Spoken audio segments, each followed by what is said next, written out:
In case you thought that the Democrats might grow a pair to defend Ruth Bader Ginsburg's seat until after the election, think again.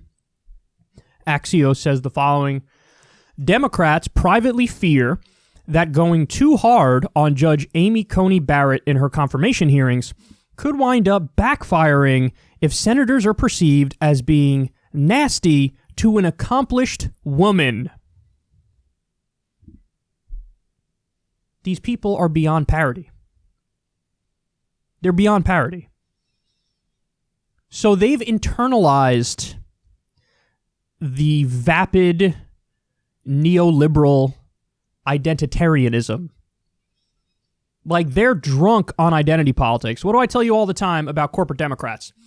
They know that they can't go left on economics because they're corrupt and they have corporate donors, so they have to do their bidding.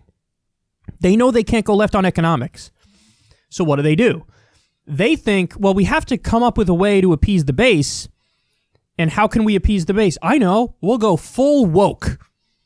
So you'll see them wear the kente cloth and take a knee and say Black Lives Matter and do all this symbolism stuff, all this vapid virtue signaling. That's how they think, like, oh, that's how we keep the base. We keep the base by going full woke as we continue to serve corporations and the wealthy. And now they've poisoned their own minds so much that they sincerely believe, hey, if we fight Amy Coney Barrett, aren't we hypocrites? Because she's a strong woman and we're supposed to be pro-strong women. She's an accomplished woman and we don't want to be perceived as nasty if we fight her too hard. As if, like, the Democratic base really believes, hey, if it's a woman, don't criticize too hard. Really? So should we not criticize Sarah Palin or Michelle Bachmann, for example? They're accomplished women. You can't go too hard in the paint against them. Look how ridiculous this is. Look at how ridiculous this is. They've internalized their own garbage. So ideology is not factoring in at all. I'm sure they'll say things about some social issue stuff and abortion. But like we discussed previously, David Sirota wrote a great piece looking at her decisions on the economy, and she always sides with management and the owners over the workers.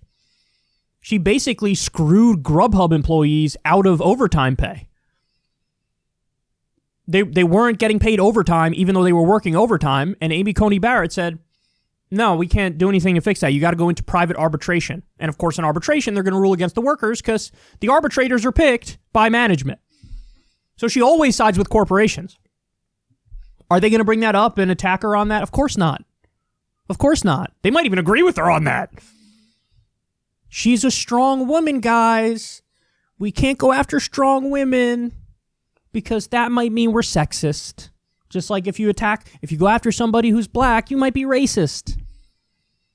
So let's apply that logic. Are you not allowed to disagree with Ben Carson? See, it's so easy to show how preposterous this mindset is, but I promise you, they really believe this. She's an accomplished woman, and by the way, what will the right do? They will cynically play into this as well. They already did it. Did you see the RNC where, like, every other speaker was like, women for Trump, blacks for Trump? They're playing the identity game too.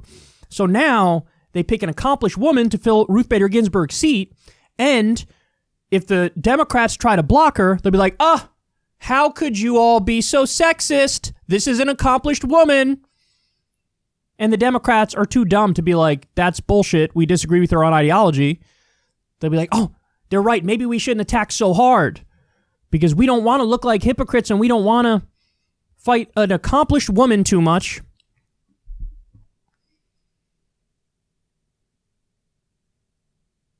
It's almost like the Democrats are paid to lose. They're the Washington Generals. That's what it looks like.